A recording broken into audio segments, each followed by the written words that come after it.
Did you ever have a job that you had to work to support your wrestling habit? Yes. Did you? Every, I feel yeah. like, I mean, I've known you so well. I don't know if we've ever had this discussion. I mean, we've all had My, jobs we hated, but dude, I couldn't keep jobs between 18 and 21 because I was traveling so much, and then like my favorite one, I got fired from the YMCA twice. I worked at the Y so I could get a free Y membership to sure. work out there.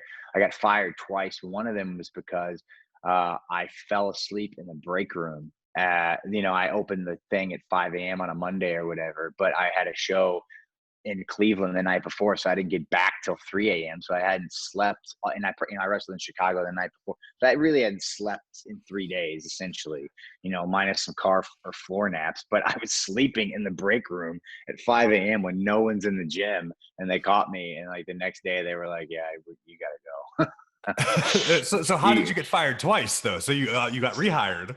so I got fired from two different Two different YMCA's. Ys. Yeah, so I was working, like I was employed by the same YMs, like the same group around here. The first one was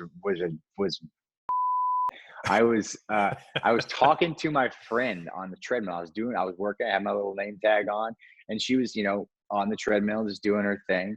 And we were chatting, and she was distracted by my rugged good looks, and she fell on the treadmill. One of those missteps. Went, poop. My first instinct was to laugh because what am I going to do? It's hilarious when someone falls on a treadmill. Now, mind you, I went and make sure she was sorted and all that. But at the end of the day, they didn't like the way I laughed at her when she fell. That's one of the funniest conversations. I should probably do that on the show more often. Like, hey, what did you do while you were trying to make it in wrestling? Because everyone's had the weirdest, worst jobs. My only job that I ever actually quit without having like a backup plan, I was working for Dick's Sporting Goods in the warehouse. And it was just outside of Pittsburgh, and it was like this massive, like the shipping center, like kind of like Okay. the main hub. And I took the job because I could have weekends off, and I worked Yep. overnight from like Monday through Thursday night or maybe Friday night, whatever it was.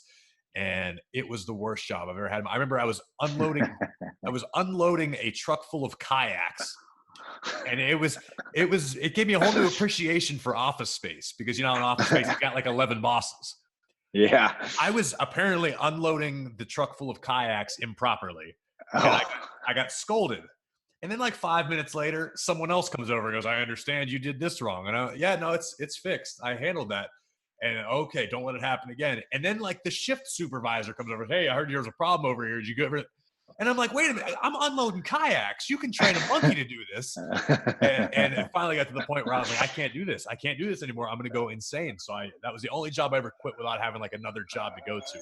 Yeah. The things we put ourselves through to support our wrestling habit. Yeah. I worked at UPS, same thing, like a big shipping center. And like, I that was the worst job I ever had in my life. No question. The YMCA stories were a little here, but UPS, like I worked, from like 3 a.m. to 8 a.m. Just like loading trucks. That was the worst ever. And I was on call. So I didn't have like, it wasn't just like show up at 3 a.m. It was like, you have to wake up and call to find out if you had to go in.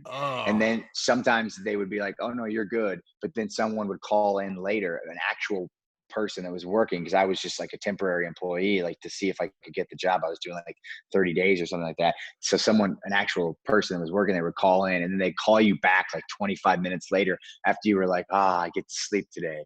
And then you'd have to get out of bed and go to the shipping center and try to get all the crap packed. And I remember I separated my shoulder in a wrestling match like halfway through that month or whatever. So like I'm trying to just like, I can't lift my right arm. So I'm trying to just pick boxes up with one arm and like move them. And I'm so slow, and it's early, and I haven't slept or eaten. Oh, I'm having flashbacks, man. Miserable stuff. well, it worked out all right for you. Yeah, I did okay. What once everything gets kicking, obviously you're keeping an eye on all things WWE because I know you watch every show, every moment religiously all the time.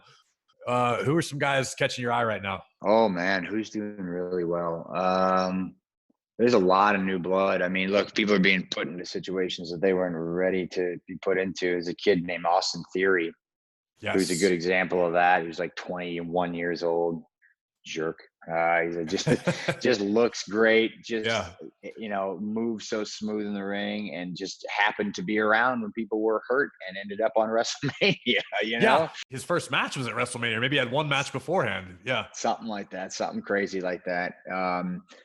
He's been doing really well. You look at the Forgotten Sons on SmackDown over there. Yeah. They just showed up on SmackDown a few weeks ago. Again, there's a crew that a few months ago might have been just lost. You might have just forgotten about them, and now here they are, and they're making waves for themselves in the tag team title feud on SmackDown. So there's a lot of guys. Even someone like Braun Strowman found himself, in a Universal Championship slot, and so guys are trying, doing their best. I'm looking forward to seeing too. Like now that Becky's gone, that leaves just a huge void on the Raw side for the women. So I'm looking forward to seeing who's going to step up. We had recently debuting Bianca Belair, who I think has all the talent and charisma in the world to be a superstar. And so I'm looking forward to it. And then you got dude, I don't know how we skipped this and didn't talk about it, but the Viking Raiders and the Street Profits basketball game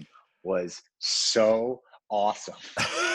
And the fact that we're getting the opportunity to do more stuff like that, and to see the type of personality that Eric and Ivar have, that makes me really happy, because they're two of the funniest dudes. And you just think of these brooding Viking looking weirdos, but dude, they're funny dudes. So to get them out there and do funny different stuff like that. I do the check the ball spot. Oh man, I almost lost it. Like what you hear? Catch full episodes of After the Bell on Spotify. Follow us now and never miss an episode.